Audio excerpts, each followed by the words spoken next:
Baba, tunakutukuza, pokea sifa na heshima. Asante kwa ajili ya jioni ya leo, ikiwa ni siku yetu ya kwanza. Tuko tayari kusikia maneno yako tena jioni ya leo.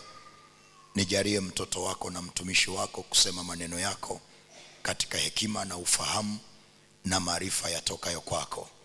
Katika jina la Mungu Baba na Mwana na Roho Mtakatifu, na watu wote tuseme amen.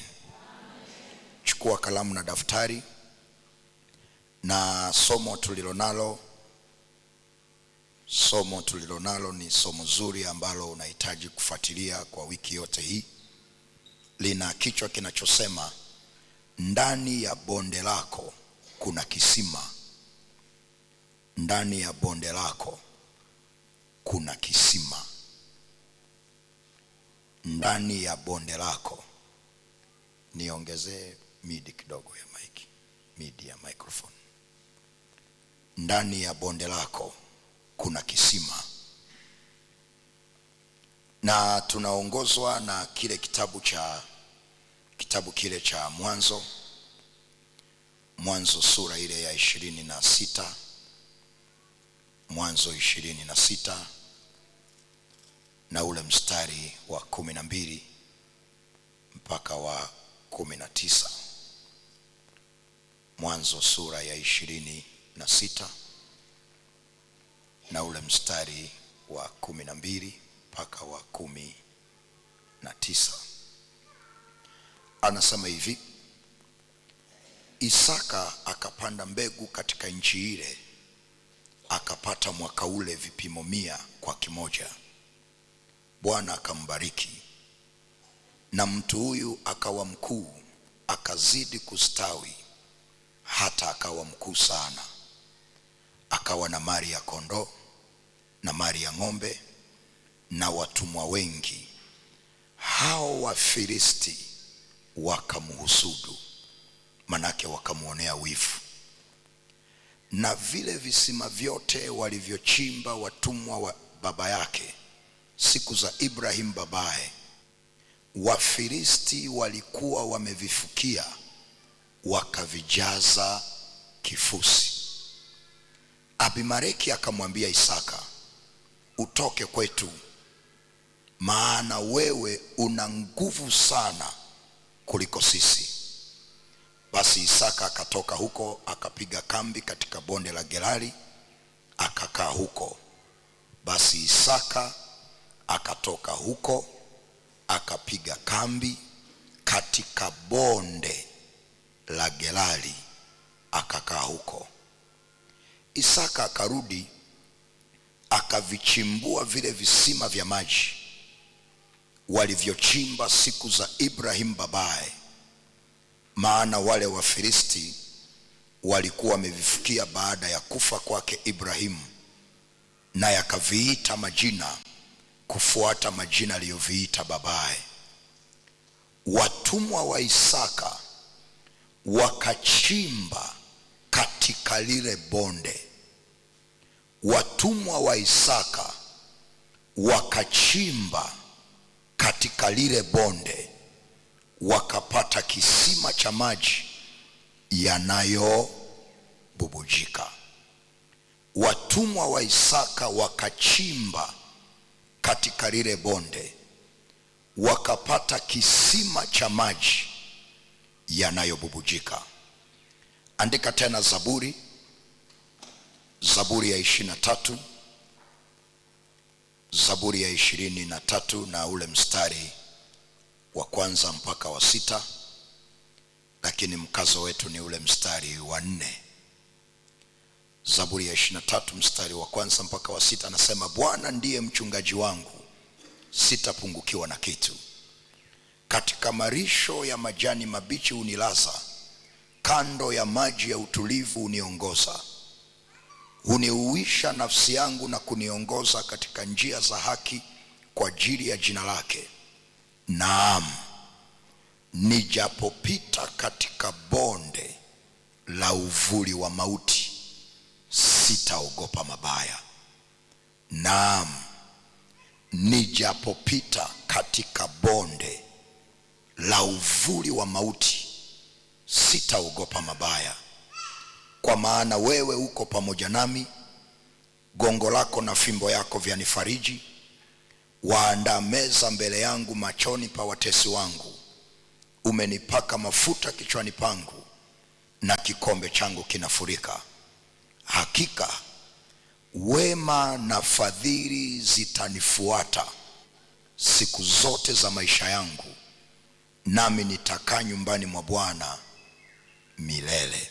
Sema pamoja nami mstari huu, sema naam, nijapopita katika bonde la uvuli wa mauti, sitaogopa mabaya.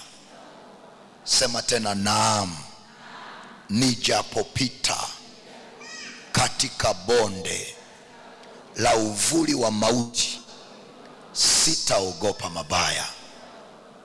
Bwana Yesu asifiwe. Kwa faida ya watu ambao hawakuweko, kwa faida ya wale ambao hawakuwepo asubuhi, ninalazimika tena kusema vitu vichache nilivyosema asubuhi, alafu tuweze kusogea mbele. Na mara zote nimekuwa nikisoma hii mistari ya Zaburi 23, na ni mistari ya kwanza kabisa nilipookoka kuifahamu na kuwa nayo moyoni na kuwa mistari yangu ya moyo. Na moja ya mstari ambao nilikuwa nikiusoma na kuusoma ni mstari huo wa 4, kwamba nijapopita katika bonde la uvuli wa mauti, sitaogopa mabaya. Ni mistari ambayo tunaifahamu, lakini wakati nikiwa kwenye maombi, nikiwa mlimani naomba, Mungu alinipa kuusoma huu mstari kwa undani, na akanifungua macho kuona utajiri mkubwa ulioko kwenye huu mstari, kwamba mpaka inapofika mahali mtu anasema nijapopita katika bonde la uvuli wa mauti, sitaogopa mabaya. Huwezi kusema maneno ya namna hiyo kama hakuna ufunuo ulioupata unaohusiana na bonde. Manake Daudi alikuwa na ufunuo, na ule ufunuo ndio unaomfanya kwenye saa aliyopita kwenye bonde la uvuli wa mauti asiogope mabaya. Ni bonde la uvuli wa mauti, manake anaona kufa, lakini wakati anapita kwenye hilo bonde hakuogopa kufa. Anasema sitaogopa mabaya. Manake pamoja na kwamba kuna uvuli wa mauti, kuna kila kiashiria ambacho kinakuonyesha kwamba unaenda kufa. Biashara inaenda kufa, ndoa inaenda kufa, huduma inaenda kufa. Daudi yeye anasema hata nikipita kwenye bonde ambalo limezungukwa na uvuli wa mauti, sitaogopa mabaya. Manake kuna kitu alikifahamu. Na lazima ujue pia, kila mwanadamu kuna saa utapita kwenye bonde. Huyu alipita kwenye bonde la uvuli wa mauti, wewe utapita kwenye bonde la machozi. Wewe utapita kwenye bonde la vita ambapo utakataliwa na kila mtu. Mwingine utapita kwenye bonde la kwenye ndoa.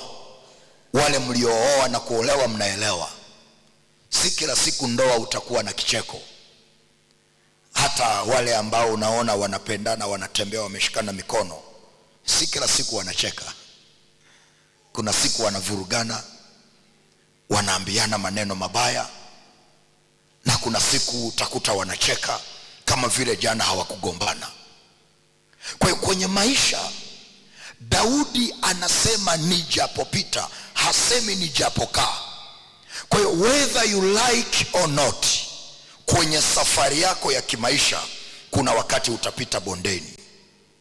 Ndio maana wale tunaosafiri tunafahamu kwamba kuna mahali unaweza kupita kwenye lami imenyooka kama rula, na lami ni nzuri kabisa, na gari unaendesha mpaka unasinzia.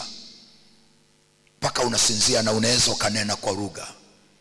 Lakini kuna mahali unapita unakutana na kilima, na kuna mahali unakutana na mteremko ambalo ni bonde.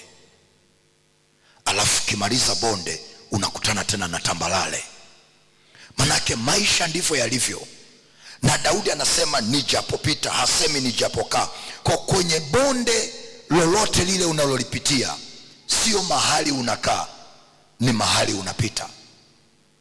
Ni mahali unapita. Na niliposoma habari hii ya Daudi anaposema kwamba nijapopita katika bonde la uvuli wa mauti, sitaogopa mabaya, nilitamani sana kujua kwamba ni kitu gani ambacho Daudi amekifahamu kuhusiana na bonde ambacho kimemfanya asiogope mabaya. Na nikaanza kuona mifano ya watu wachache kwenye maisha haya tulionayo. Anaweza akapita kwenye bonde, badala ya kumkuta analia na kulaani na kukata tamaa, unamkuta anamtukuza Bwana. Mungu alitufundisha kitu kikubwa sana kwenye nchi yetu kwa mtumishi ambaye amekuwa ni baba yetu na amekuwa ni baba wa taifa hili kwa mambo ya kiroho. Alipopita kwenye bonde la kufiwa na mtoto wa pekee, tuliona, ningekuwa mimi ningefunga semina. Kama niko hapa Lawate ningewaambia halo naondoka. Mchungaji akubali asikubali, ningefunga vilago na kuondoka saa hiyo hiyo. Lakini unaona yule baba namna alivyomsifu Bwana wakati mtoto yuko mochwari. Wachache waliokuwa wanafahamu hawakuwa na nguvu za kuimba, wanalia, lakini yeye yuko pale tu anamsifu Bwana, anamsifu Bwana. Manake kuna kitu anakifahamu juu ya bonde ambacho unahitaji na wewe kukifahamu. Na kwa ufahamu wangu mdogo wa mambo ya kiroho,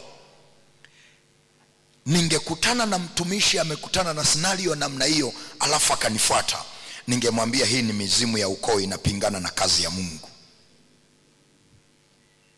Inataka kukuondoa kwenye utulivu wa kazi ya nani? Ya Mungu.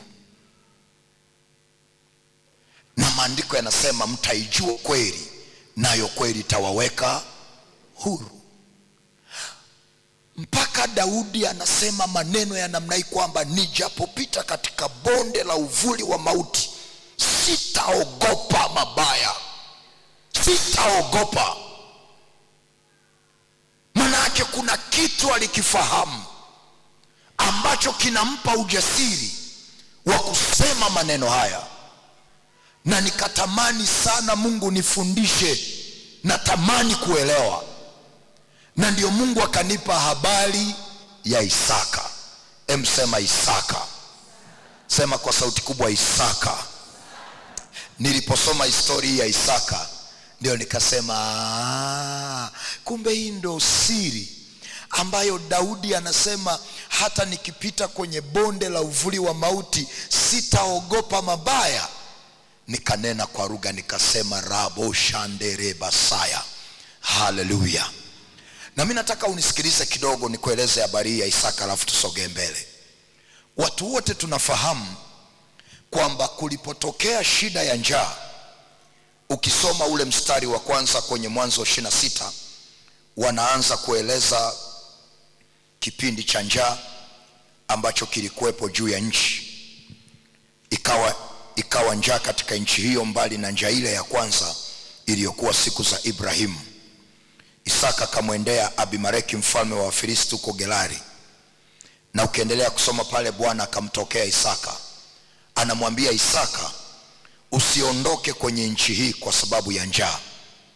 Nataka ukae hapa hapa na mimi nitakubariki. Na kinachosababisha nikubariki ni agano ambalo niliingia na baba yako Ibrahimu.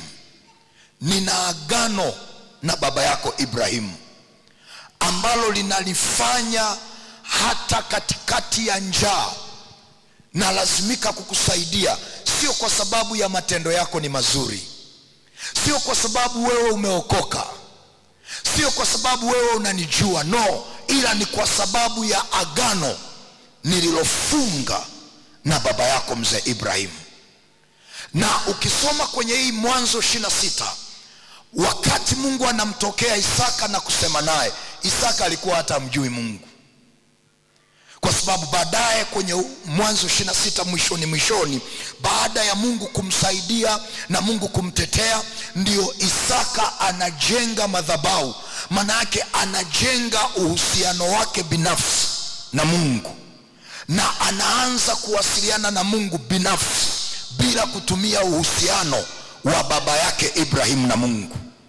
Na ndio Mungu anaanza kujitambulisha kwamba mimi ni Mungu wa Ibrahim na Isaka. Bwana Yesu asifiwe. Kwa hiyo wakati Mungu anamtokea kwenye Mwanzo 26 kuanzia mstari wa kwanza, Isaka alikuwa hata mjui huyu Mungu, alikuwa anatembelea kwenye neema ya baba yake. Kwa hiyo Mungu anamtokea, anamwambia ni kweli kuna njaa, lakini naomba usikimbie, nitakusaidia kwa sababu ya agano nililoingia na baba yako.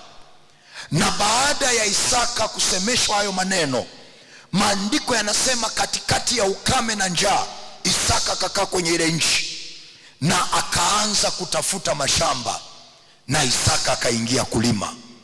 Na anazunguka kutafuta mashamba kwenye ukame. Anaenda, amesikia kuna mtu Lawate anauza shamba, anaenda, lo, nasikia unauza shamba, hebu naomba uniuzie. Anasema, we kijana, una akili sawa sawa, watu wote wameacha kulima kwa sababu ya ukame, hakuna mvua, wewe unanunua shamba la nini? Asema, we niuzie tu. Kwa hiyo wakamuuzia mashamba kwa bei nafuu, na Isaka akayanunua. Na aliponunua yale mashamba, akatafuta wafanyakazi wa kwenda kulima yale mashamba. Wafanyakazi wote wanamshangaa kwamba watu wote huwa wanatafuta wafanyakazi kwenye kipindi cha masika, kipindi cha kilimo. Yeye anatafuta wafanyakazi kwenye majira ambayo kuna ukame, nchi haina mvua. Na wale wafanyakazi wakamshukuru Mungu kwa sababu walikuwa hawana shughuli ya kufanya. Kwa anamwambia Isaka, hata kwa 1,000 tuko tayari. Wakaenda wakalima yale mashamba. Wamemaliza kulima yale mashamba, Isaka anazunguka kwenye maduka ya pembejeo, anaenda kutafuta mbegu. Wale wanauza maduka wanamshangaa, wana miezi na miezi hawajauza mbegu yoyote ile. Isaka anaenda pale, anasema, mna mbegu za mahindi, mna mbegu za mtama, mna mbegu za maharage? Wanamwambia, we kijana, unaenda kupanda hizi mbegu wapi? Hakuna mvua. Anawaambia, si neno, nyie niuzieni. Wakamuuzia. Na ndio ule mstari wa 12, maandiko yanasema Isaka akapanda mbegu kwenye ile nchi katikati ya ukame. Na mwaka ule wa ukame, Isaka akavuna kwa kila kipimo kimoja, akavuna vipimo 100. Na mtu huyu akawa mkuu sana, manake akawa bilionea, akawa tajiri. Na ametajirika, amekuwa mtu mkuu sana, akawa na utajiri kuliko hata bajeti ya nchi, akawa tajiri kuliko hata uchumi wa nchi. Na Abimeleki alipomtazama huyu kijana, hakisema, siwezi kuruhusu kwenye nchi awepo mtu ambaye ni tajiri kuliko nchi. Abimeleki akamwendea, na maandiko yanasema Abimeleki akamwambia Isaka, utoke kwetu. Hakumwambia naomba uondoke, anamwambia utoke kwetu. Sema utoke kwetu. Sema kwa sauti kubwa, utoke kwetu. Maandiko yangesema kwamba Abimeleki alienda akamwambia Isaka, chonde na kuomba, hebu ondoka tu kwenye, na kuomba uhame kwenye nchi yangu, nenda, mimi nitakulipia nauli, nitasafirisha mizigo yako. Isaka, naomba uende. Hiyo angalau ingetupa kutafakari vingine. Lakini maandiko yanasema Abimeleki anamwambia Isaka, utoke kwetu. Maana yake amemfukuza. Tunaenda sawa? Sema amemfukuza. Na maandiko yanatuonyesha sababu ya Abimeleki kumfukuza Isaka. Sababu ya Abimeleki kumfukuza Isaka ni kwa sababu Isaka ana nguvu kuliko nchi. Kwa sababu ana nguvu kuliko nchi, Abimeleki anamfukuza. Na kama anamfukuza, maana yake hakumfukuza kwa amani. Na kumbuka Isaka amekaa kwenye ile nchi, ninaamini alikuwa ameshajenga, ninaamini alikuwa na miradi kwenye ile nchi, ninaamini alikuwa na marafiki, ninaamini alikuwa na wateja, ninaamini alikuwa na partners kwenye biashara. Ameshajijenga kwenye ile nchi. Kwa hiyo kumfukuza aondoke kwenye ile nchi, nataka uone hakikuwa kitu cha kawaida. Tunasomaga hii mistari lakini hatujawahi kuitafakari kwa uzito wa namna hii. Abimeleki anamwambia utoke kwetu. Kwa nini? Una nguvu kuliko sisi. Kwa wale ambao mnafanya kazi utanielewa. Unapopata kibali kuliko bosi wako, umetangaza vita. Unapopendwa na wateja kuliko bosi wako, umetangaza vita. Bosi hata kutengenezea mazingira ufukuzwe, na atahakikisha hata pension, mafao, atahakikisha haupati. Tuulize sisi ametukuta. Haleluya. Na bosi atajitahidi kukutengenezea fitina na kupandikiza chuki na sumu ili watu wote wakuchukie. Maana yake ni kama vile anakuondoa kazini, anaenda kukutupa kwenye bonde, na anasema kwenye hili bonde tuone kama atainuka, tuone kama jina lake litatajwa tena. Na Abimeleki anapomfukuza Isaka, moyoni anasema tuone huyu bwana mdogo kama ataendelea kuwa na nguvu.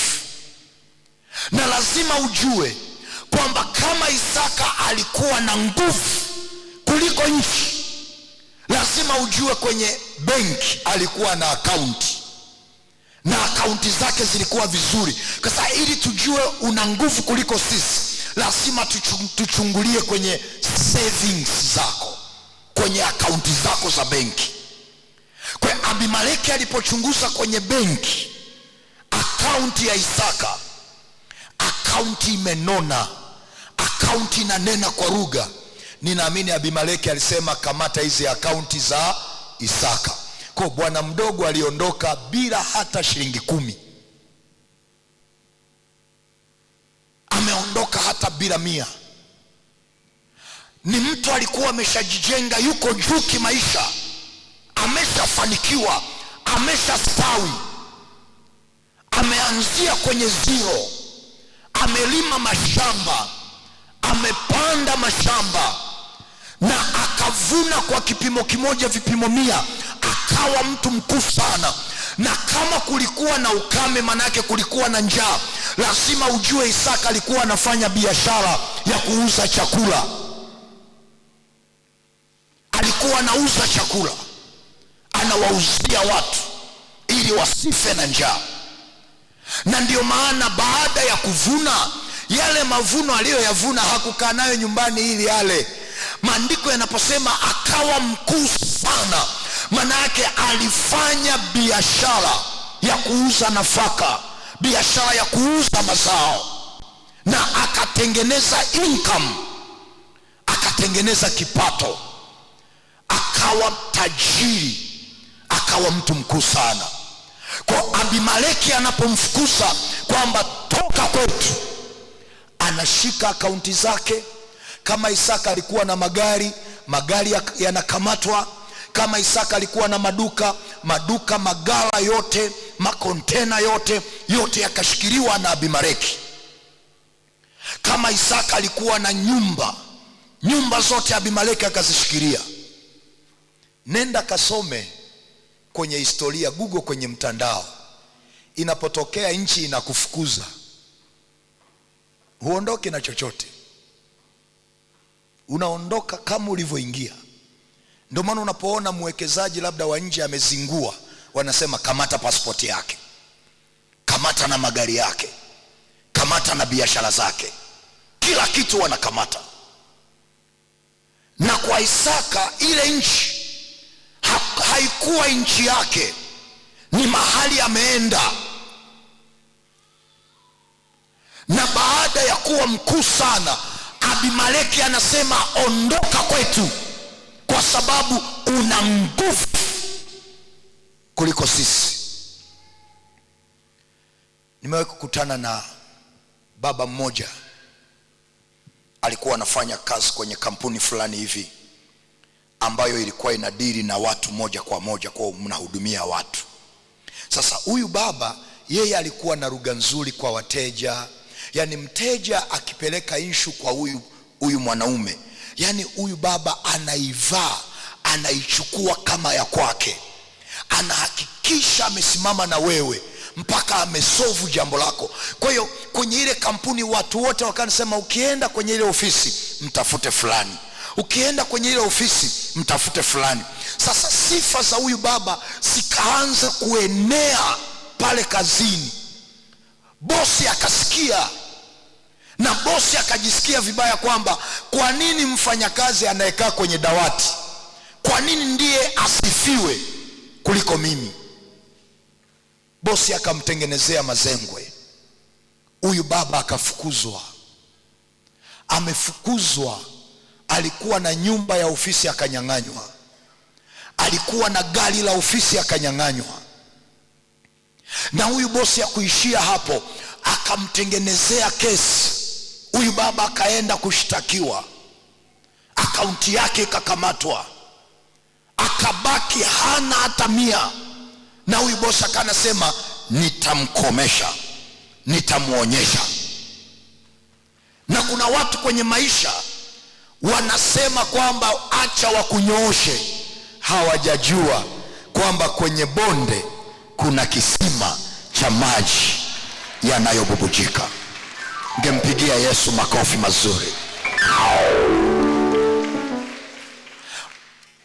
Huyu bosi alipomtengenezea zengo akamfungulia kesi, huyu baba akapata mwanasheria. Mwanasheria akamwambia, kwanza namna alivyokufukuza hajafuata sheria. Unaona Mungu alivyofundi hajafuata nini? Sheria. Kwa ile kesi wakasimama, huyu aliyefukuzwa ndio akashinda ile kesi, na mahakama ikaamuru alipwe usumbufu na fidia zaidi ya milioni 300. Hicho ni kisima sio kisima? Tazame jirani, muulize hicho ni kisima sio kisima? Huyu baba alipolipwa milioni zake hizo hajawahi kuwaza kama atashika hiyo hela. Haleluya.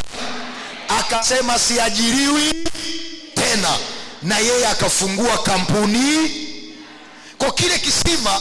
Na kwenye bonde sio tu kisima, ni kisima cha maji yanayobubujika. Akaanzisha kampuni yake. Ukikutana naye anakuambia, yani namshukuru yule mshikaji yule bosi wangu. Unamshukuru kwa nini? Asingenitimua, nisingekuwa hapa. Milioni hizo 100 ningezishika sangapi? Bwana asifiwe. Na nina hakika huyu baba alipofukuzwa angekuja kwa watumishi kama sisi, tungemwambia hiyo ni mizimu ya ukoo. Tazame jirani, mwambie hiyo ni mizimu ya ukoo. Mwangalie usoni, mwambie hiyo ni madhabahu ya familia.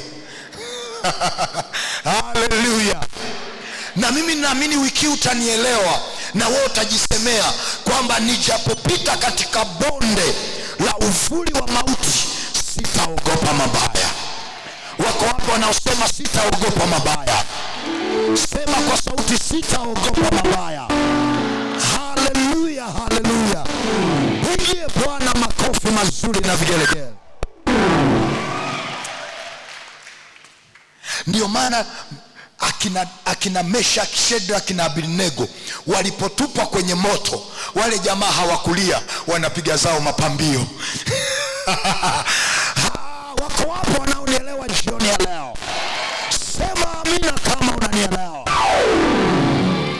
Najaribu kuwaza, ungekuwa wewe mtu wa Kilimanjaro, umetupa kwenye tanuru la moto linalowaka moto, ungeanza kulia, Baba, kwa nini umeruhusu haya Baba? Kwa nini kwangu tu? Lakini Meshaki, Shadraka na Abednego wanasema, nijapopita katika bonde la uvuli wa mauti sitaogopa mabaya. Wako wapi ambao hawataogopa mabaya? Konga na jirani yako, mwambie, kuanzia leo usiogope mabaya, usiogope mabaya. Washindi walioko hapa wangesema amen.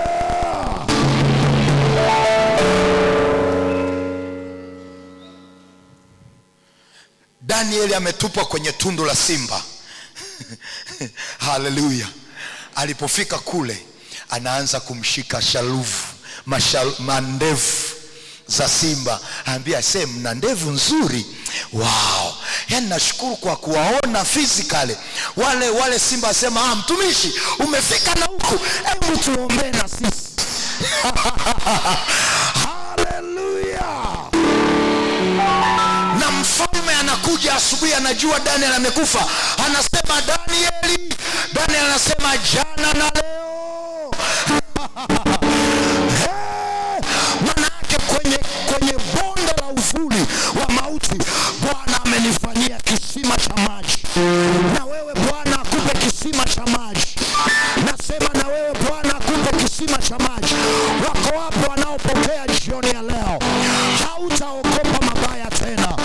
Wanaokusema vibaya utawanunulia na soda, maana umejua kwenye bonde lako kuna kisima kinachotoa maji yanayobubujika. Bwana akupe hicho kisima jioni ya leo. Nasema Bwana akupe hicho kisima jioni ya leo. Wanaopokea sema amen.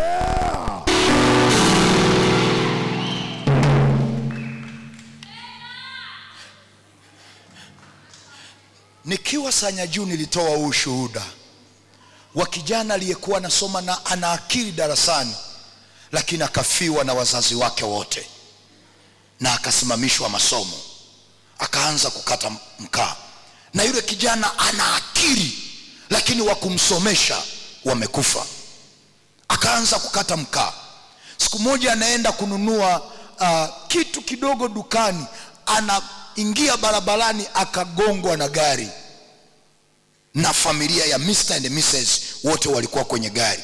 Wanasimamisha gari, wakaenda kumtazama, wakamchukua, wakampeleka hospitalini, akatibiwa. Asante Yesu, aliumia lakini sio sana. Baadaye wale wakaanza kumhoji, wewe ni nani? Unaishi wapi? Wazazi wako uko wapi? Ndo akaanza kueleza story yake.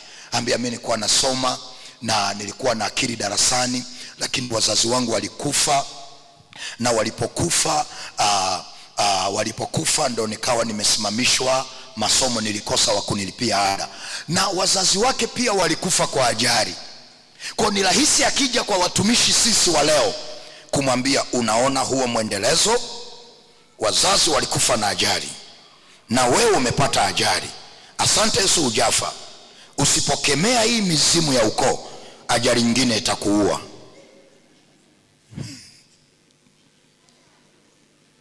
Haleluya. Wale wa jamaa, wale Mr. and Mrs. wakamwambia yule kijana, kuanzia leo tunakuchukua na tutakulea kama mtoto wetu.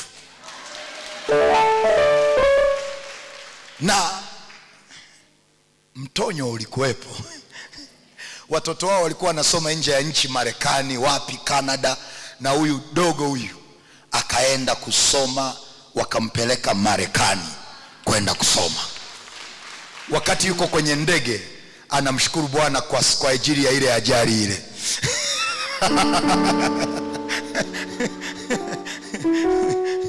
Haleluya. Anamwambia Bwana, asante kwa sababu nilipata nini? Na ndio maana Daudi anasema Kwenye bonde la uvuli wa mauti sio mahali tunakaa, ni mahali tunapita. Ni kweli kuna uvuli wa mauti, lakini Mungu atahakikisha haufi kwa jina la Yesu. Ni kweli jaribu ni zito, na kuna watu wanategemea aibu, wanashangaa. Na wewe mwenyewe unajua kesho unaaibika. Kesho unaingia unashangaa aibu haijakupata. Kesho kutwa unaingia unashangaa aibu haijakupata. Ukishaona namna hiyo, ujue hiyo ni bonde. Badala ya kulia, omba Bwana kuonyeshe kisima cha maji. Nasema omba Bwana kuonyeshe kisima cha maji.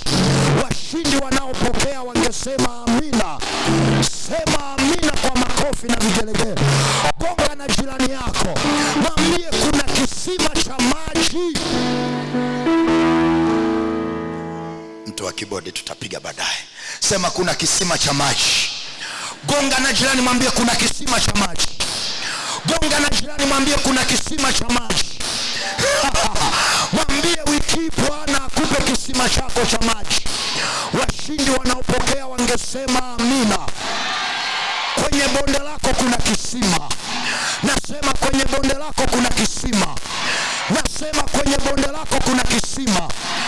Sema amen.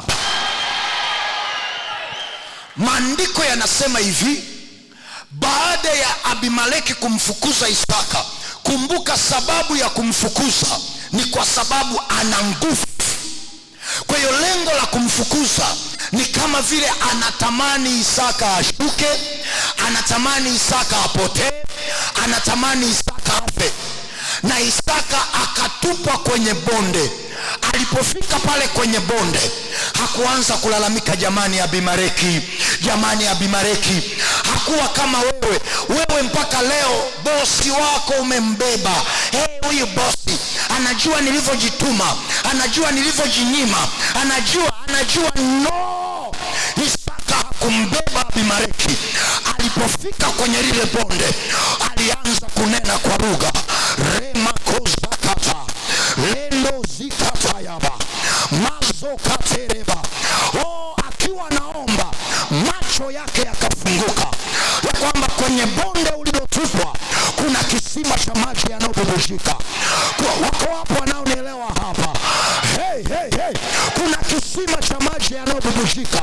Maandiko yanasema akawaita watumwa, akawaambia badala ya kulalamika habari za mambo ya Abimeleki, naomba chukueni majembe, chukueni makoleo, chukueni machepe, anzeni kuchimba kwenye hili bonde.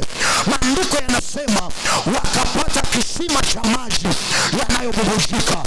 Acha na wewe Bwana akupe kisima cha maji. Nasema kwenye hilo bonde, acha Bwana akupe kisima cha maji. Wako hapo wanaosema amina hapa. Sema amen.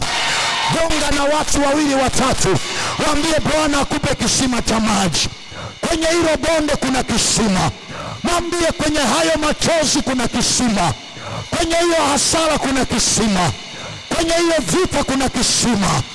Kwenye hiyo aibu kuna kisima. Wako hapo wanaosema amina. Give God time. Nasema mpe Mungu muda. Wamekutupa kwenye hilo bonde, mpe Bwana muda. Wanaokucheka leo, wampe Bwana muda. Hey.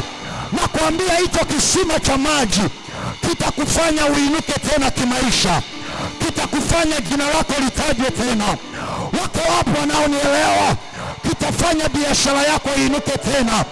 Kitafanya ndoa yako iwe na amani tena. Washindi walioko hapa, sema haleluya. Sema haleluya. Inuka, gonga na watu watano, waambie mpe Bwana muda. Mpe Bwana muda. Hajamaliza kazi yake kwenye maisha yako. Inuka, gonga na watu watano. Gonga na watu watano. Nimetumwa kutabiri juu ya maisha yako wiki hii. Nimetumwa kutabiri juu ya biashara yako wiki hii. Nimetumwa kutabiri juu ya ndoa yako wiki hii, ya kwamba kwenye hilo bonde kuna kisima. Nasema kuna kisima. Wako hapo wanaosema amina. Haya. Kwenye hiyo roho ya kuferi watoto wako kuna kisima. Kwenye hiyo roho ya kuachika na wachumba, nasema kuna kisima cha maji. Nasema wako hapo wanaopokea hapa. Watu wa Sanyaji sema amina. Watu wa Lawata sema amina. Watu wa Kilimanjaro sema amina.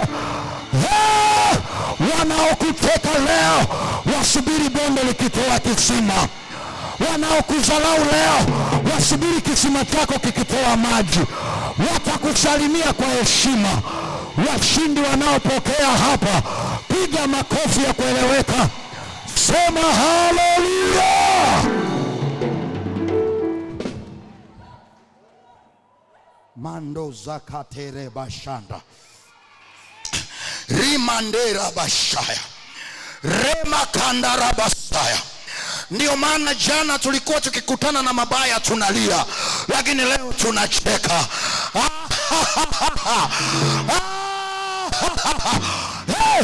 Wanashangaa kwa nini anacheka wakati ameachika. Ni kwa sababu umejua kwenye bonde kuna kisima cha maji. Nasema kwenye bonde, sema kuna kisima. Sema haleluya.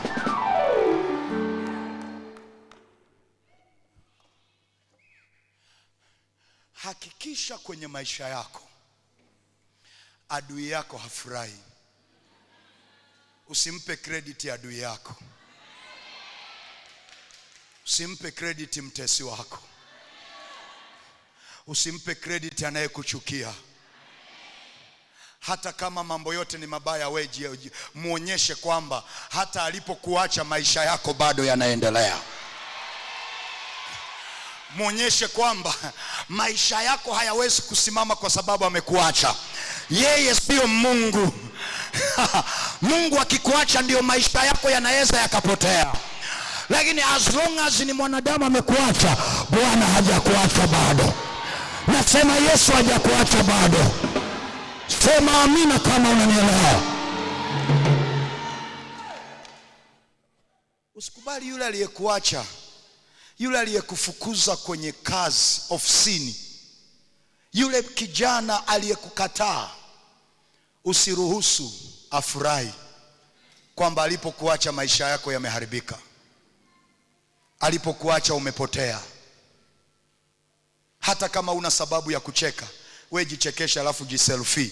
Unacheka kama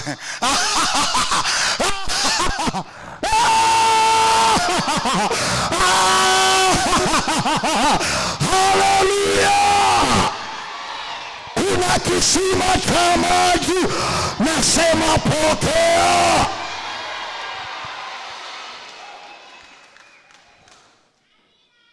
Asikuone unatembea unalia. Atasema nilijua, nilisema. No.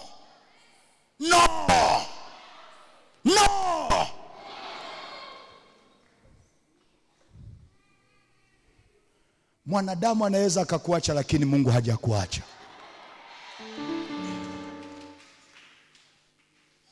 Na mimi natabiri, ninakuona ukiinuka tena kwa jina la Yesu. Ninakuona maisha yako yakiwa bora mara 2 zaidi ya jana. Ninaona jina lako likikua zaidi ya jana. Naona biashara yako ikiongezeka kuliko hata yule ulipokuwa kwa huyo aliyekukataa. Bwana yuko pamoja na wewe. Bwana yuko pamoja na wewe. Na mimi ni maombi yangu kwamba Mungu hata wafurahisha watesi wako, ili wasije wakasema tulijua, tulisema. Wao sio Mungu. By the way, safari yako aliyeanzisha ni Bwana mwenyewe, na yeye mwenyewe ataitimiliza katika jina la Yesu.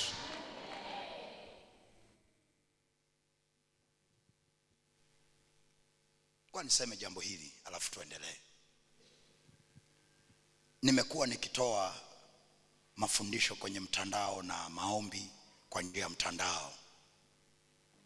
Kuna mtu anatazama tu anapita, lakini kuna watu yale maombi, wiki inapoanza, mwezi unapoanza, tunakuwa na matamko na maombi.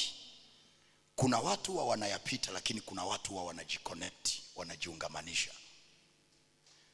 Nilipotoa yale maombi na matamko ya mwezi wa 7, kuna kijana mmoja alikuwa na miaka 7 hajapata kazi, na nikasema mwezi huu na kuombea Mungu akufanyie kicheko. Yule kijana alijiconnect na lile neno, na anasema hivi, wala hata alikuwa hanifahamu, hanifuatilii. Kuna mtu alimtumia hayo mahubiri saa 8 usiku, yuko kwenye kitanda chake analia kwa sababu ya mahali anakopita. Anasema kuna message kaingia, alipofungua akakuta hayo maombi kwamba Mungu akufanyie kicheko mwezi wa 7. Huyu kijana anasema lile neno ni kama vile Mungu alikuwa ameniona. Anasema aliinuka pale akafuta machozi, akasema lazima nijiconnect na hili neno. Alitafuta namba yangu, akatuma sadaka, akamwamini Mungu kwamba mwezi huu Mungu ananifanyia kicheko. Siku ya kwanza, ya pili, ya tatu akaitwa kwenye interview. Aliwahi kuapply miaka 3 nyuma. Ameitwa kwenye interview, amefika pale. Katika wote waliofanya interview, yeye alivyoingia, walivyomuona tu huyu kijana, wakamwambia umepata kazi. Na huyu kijana ananiambia, mwalimu, sio kazi tu, nimepewa na nyumba, nimepewa na gari na driver na vota. Kwa anasema, mwalimu, mwezi huu tayari Mungu ameshanifanyia kicheko. Na mimi acha nitamke neno hili kwa ajili ya wiki inayoanza katika jina la Yesu. Maandiko yanasema nimefunguliwa mlango wa kufaa sana. Kwa kumbe kwenye maisha kuna mlango mkubwa na wa kufaa sana. Na Mungu hahitaji milango 6 kubadilisha maisha yako. Mlango mmoja tu unatosha. Mwambie jirani, mlango mmoja tu unakutosha. Tazame jirani, mwambie mlango mmoja tu unakutosha. Mungu hahitaji milango 6 au 10. Mlango mmoja tu. Yusufu alipopata mlango wa kwenda kutafasiri ndoto, ulitosha kubadilisha maisha ya Yusufu. Kwenye wiki inayoanza nimekuombea katika jina la Yesu. Bwana akupe mlango mmoja tu kwenye biashara, kwenye uchumi wako, kwenye maisha yako. Mlango ambao Mungu atautumia kubadilisha maisha yako, kubadilisha maisha ya biashara yako, kubadilisha uchumi wako na kubadilisha stori ya maisha yako katika jina la Yesu Kristo wa Nazareth. Ninaona wiki hii huo mlango Mungu akiufungua mbele yako. Mizimu ya kwenu haitazuia, mapepo hayatazuia, waganga hawatazuia, wachawi hawatazuia. Acha Mungu akupe huo mlango wiki kwa jina la Yesu. Acha Mungu akupe huo mlango kwa jina la Yesu Kristo. Ninaona wiki ikiisha na ushuhuda na kicheko kwenye maisha yako. Kuna mlango mmoja kwenye biashara Mungu anaenda kuufungua. Kuna mlango wa kusafiri kimataifa Mungu anaenda kuufungua. Kuna mlango wa kazi Mungu anaenda kuufungua. Kuna mlango wa kuinuka kimaisha Mungu anaenda kuufungua. Kuna mlango wa kuoa na kuolewa Mungu anaenda kuufungua. Kuna mlango wa kupata mtaji Mungu anaenda kuufungua. Iwe kwako kwa jina la Yesu. Nasema iwe kwako wiki hii katika jina la Yesu Kristo wa Nazareth. Gonga na jirani, mwambie kuna kisima kwenye bonde. Gonga naye mwambie kuna kisima kwenye bonde. Si ugonge naye kabisa kwa nguvu, mwambie kuna kisima kwenye bonde. hakikisha ametabasamu. Mwambie kuna kisima kwenye bonde. Mwambie na wa nyuma na wa mbele na wa kushoto na wa kulia, mwambie kuna kisima, kuna kisima, kuna kisima, kuna kisima. Hey, mwambie kuna kisima, kuna kisima. Mwambie kuna kisima. Haleluya. Sasa kwa sababu ya muda natamani tuwahi kumaliza ili uwe unakuja na watu kutoka mbali waje, si ndio? Tumalize na mstari wa 23, Mwanzo 26, 23. Na kesho sasa tukija ndo tutaanza kuandika. Angalau wote tutakuwa tumepata hiyo introduction, si ndio? Haleluya. Na wale waliosikia asubuhi na cha jioni tumeenda deeper zaidi. Bwana asifiwe. Sasa mstari wa 23 soma kwa nguvu kabisa, moja mbili twende. Umeona? Umeona? Umeona? Haya, tuanze kwanza wa 22 alafu wa 23. Mwanzo 26, 22 na 23. 22 moja mbili twende. Akaondoka huko akachimba kisima kingine, wala hicho hawakukigombania, akakiita jina lake Rehoboth. Akasema, kwa kuwa sasa Bwana ametufanyia nafasi, nasi tutazidi katika nchi. Mstari wa 23 kwa sauti kubwa zaidi twende. Tena akapanda kutoka hapo mpaka, soma tena kwa sauti twende. Akapanda kutoka, twende vizuri, twende wewe, twende vizuri wewe. Kwenye bonde alishushwa. Baada ya kisima, kuna mtu hajaelewa. Kwenye bonde alifanyaje? Baada ya kupata kisima kwenye bonde, leo anafanyaje? Unajua maandiko hawaandikagi tu ili kupamba Biblia. Kila neno lina maana.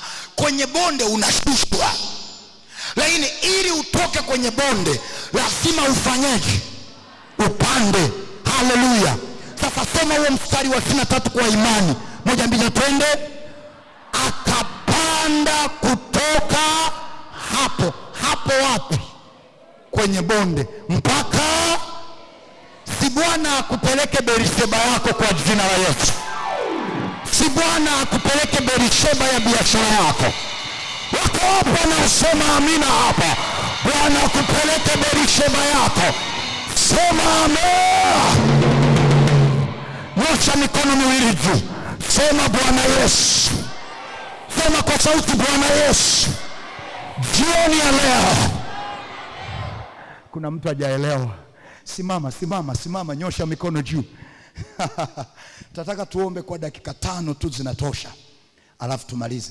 Sema Yesu, jioni ya leo, kwa damu ya Yesu na kwa jina la Yesu. Sema Yesu, saa hii, sema ninapanda kutoka kwenye kila bonde. Sema ninapanda kwenye kila bonde walikotupa maisha yangu, walikotupa biashara yangu. Sema kwa sauti natoka. Ongeza sauti, sema natoka. Sema natoka. Natoka. Sema natoka kwa damu ya Yesu. Kwa damu ya Yesu. Sema kwa sauti kubwa natoka. Natoka. Natoka. Haya, endelea kuomba, sema natoka. Sema natoka. Ni saa ya kila mtu kuomba. Sema natoka, ndio. Manisha omba. Manisha omba. Raba korianda raba saka.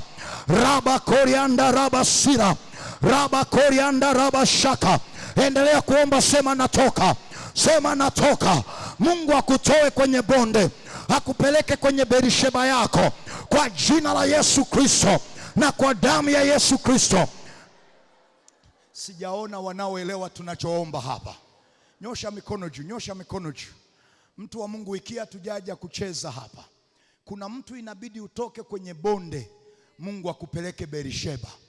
Nyosha mikono juu kabisa, funika macho juu kabisa, connect na uwepo wa Bwana ulioko hapa.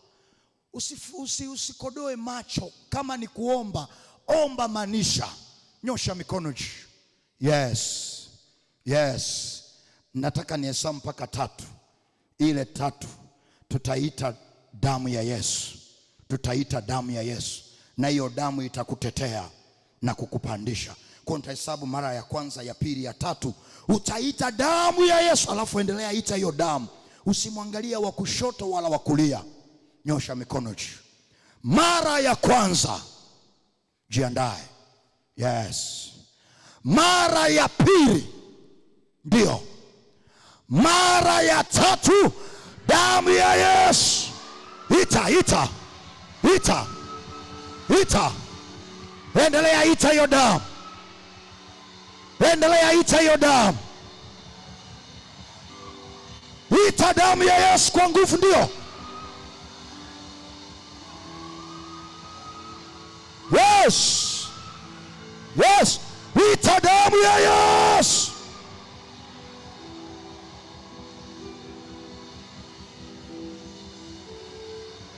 Ndivyo ulivyo Bwana, wewe ni mfinyanzi vilivyoharibika, unavifinya tena.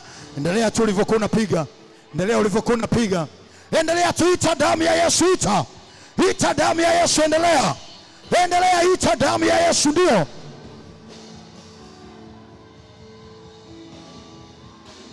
Ita damu ya Yesu.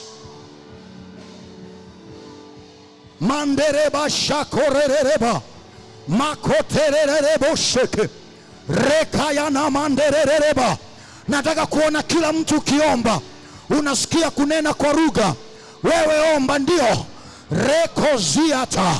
Lekoziatea makoteledeba mazorade likoya na mandereba. Hautakuwa mtu wa kulia kila siku. Hautakuwa mtu wa machozi. Mungu anakuhamisha. Anayagusa maisha yako. Robo koria saka. Anakutoa kwenye bonde la hasara, kwenye bonde la machozi, kwenye uvuli wa mauti. Anakuhamisha hapo. Kwenye bonde la uvuli wa magonjwa, anakuhamisha hapo. Ita Yesu. Endelea ita. Kazana omba. Rekozaya makoretereba mazokatereba rekaya na mandereba robobobo shaka yekaya tayaba likorobo koraba shaka mandereba koria saka. Kwa jina la Yesu Kristo, Bwana anakutoa kwenye hilo bonde la uvuli wa mauti. Anakutoa hapo. Anaitoa biashara yako, anaitoa familia yako, anaitoa na nyumba yako katika jina la Yesu. Anakutetea, anakusaidia. Orobo saka araba koriandereba mandorobo koraba shanda reko saka rika yadabo shaka. Thank you Jesus. Wote tuinue mikono juu. Umekaa simama, inua mikono juu, funika macho. Jesus. Inua juu kabisa hiyo mikono, Kuna nguvu za Mungu ziko hapa. Kuna nguvu za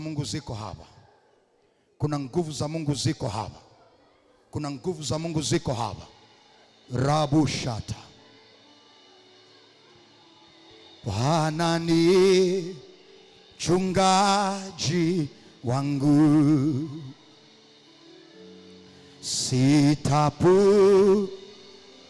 sitapungukiwa kitu. Unilaza ni mabichi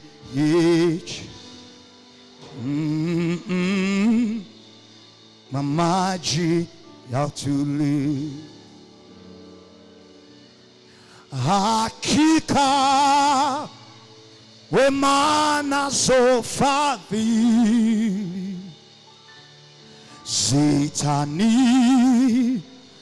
zitanifuata mimi.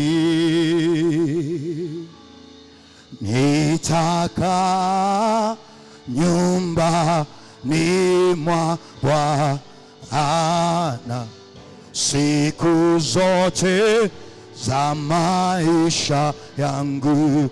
Hakika, hakika wema nazo fadhili zitanifuata mimi.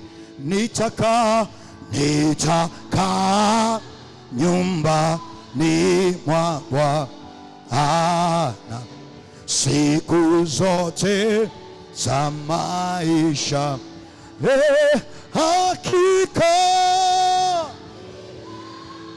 wema nazo fadhili zitanifuata mimi. Nitakaa.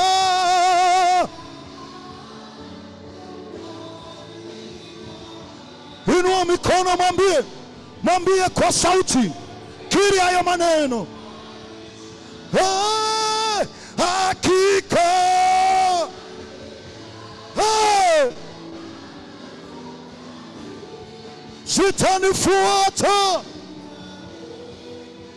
zitanifuata mimi. Nitakaa nyumbani mwa Bwana.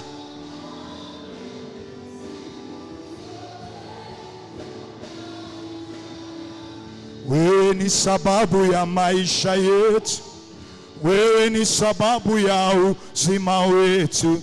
Unastahili kuabudiwa, unastahili. Wewe ni sababu. Inua mikono tumwambie Bwana, unastahili kuabudiwa, unastahili. Wewe ni sababu. Hey! Unastahili, unastahili, unastahili, unastahili. Ewe Yesu, mwambie hayo maneno kwa sauti. Unastahili, unastahili, unastahili kuwa, unastahili, unastahili. Ewe Yesu,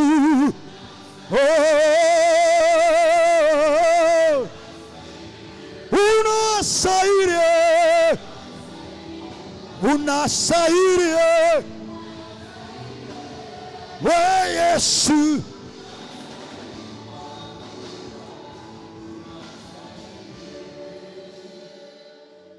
nyanyua mikono juu mbele za Bwana. Thank you Jesus. Thank you Lord.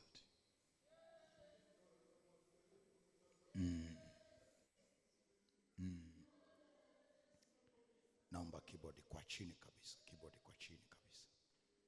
Riba sakurobushata. Keyboard tu, bila waimbaji, bila chombo kingine, keyboard tu. Nyanyua mikono juu kwa Bwana, nyanyua mikono juu kwa Bwana.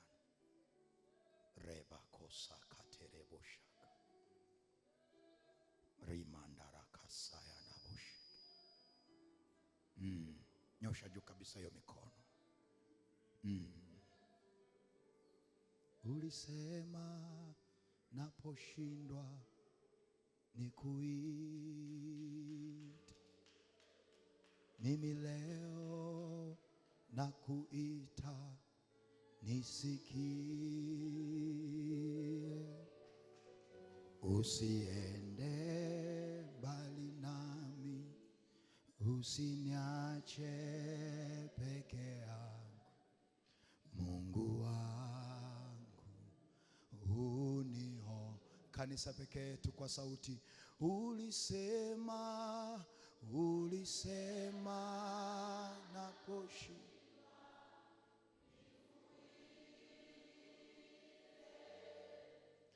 mimi leo nakuita. Inua mikono juu kile hayo maneno.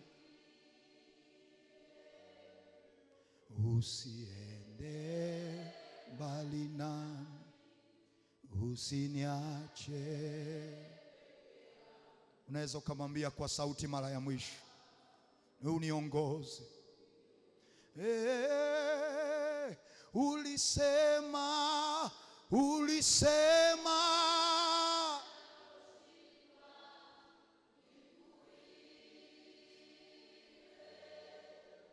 mimi leo nakuita,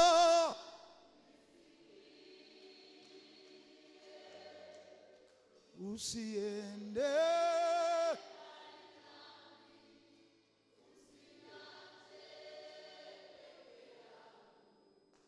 Mungu wangu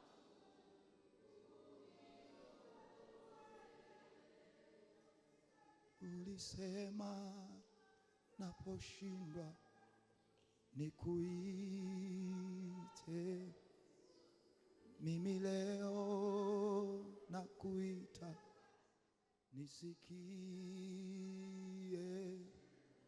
Usiende mbali nami, usiniache peke yangu, Mungu wangu uniongoze. Ulisema naposhindwa nikuite,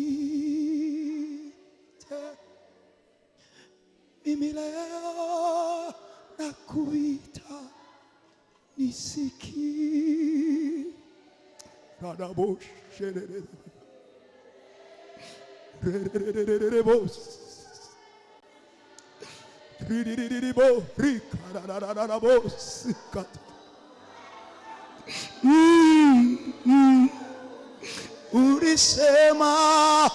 Ulisema naposhindwa nikuite, mimi leo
Yesu.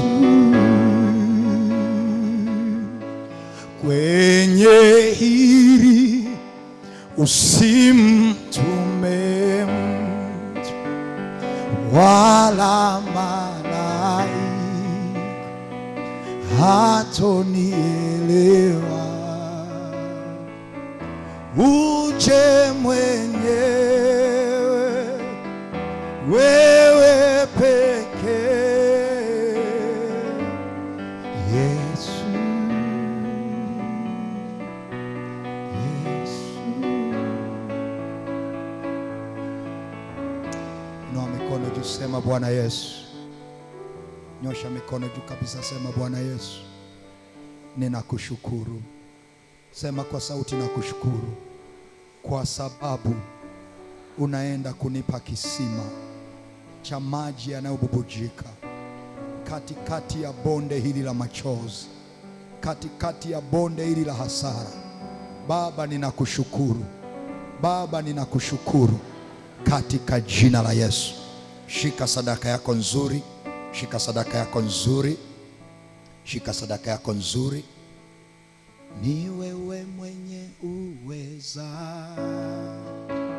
twakukimbilia wewe. Ni wewe mwenye uweza, twakukimbilia wewe. Ni wewe Bwana, ni wewe mwenye uweza, twakukimbilia. Ni wewe Bwana, ni wewe. Sijasema ukae, simama, simama, simama. Kutembea na Yesu, kutembea na Yesu ni furaha. Kutembea na Yesu, kutembea na Yesu. Hebu cheza kwa Yesu. Kutembea na Yesu. Hey! Makofi ya juu, juu.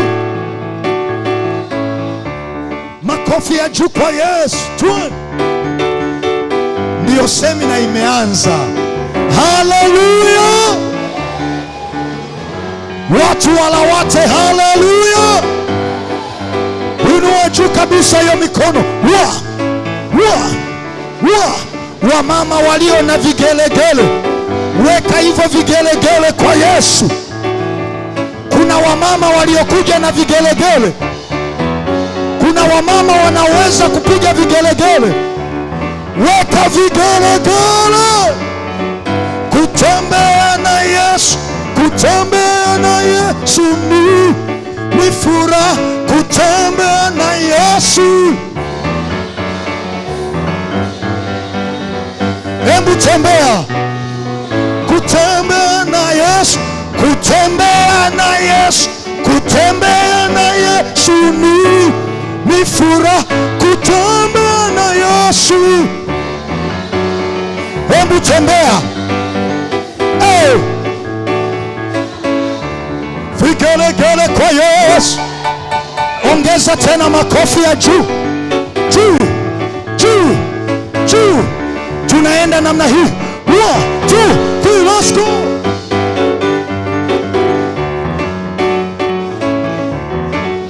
Ukiona ambaye hachezi tuna mashaka naye, inua hiyo mikono juu. 1, 2, 3, let's go.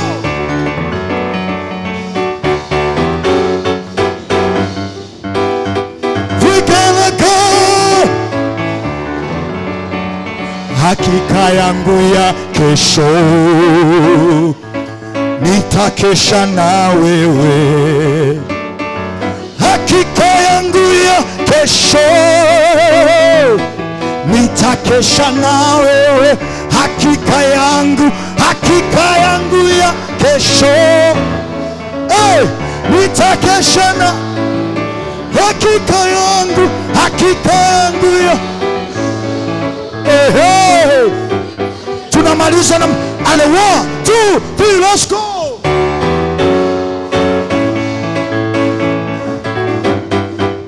Unachezeaga wapi wewe? Cheza kwa Yesu. 1, 2, 3, let's go.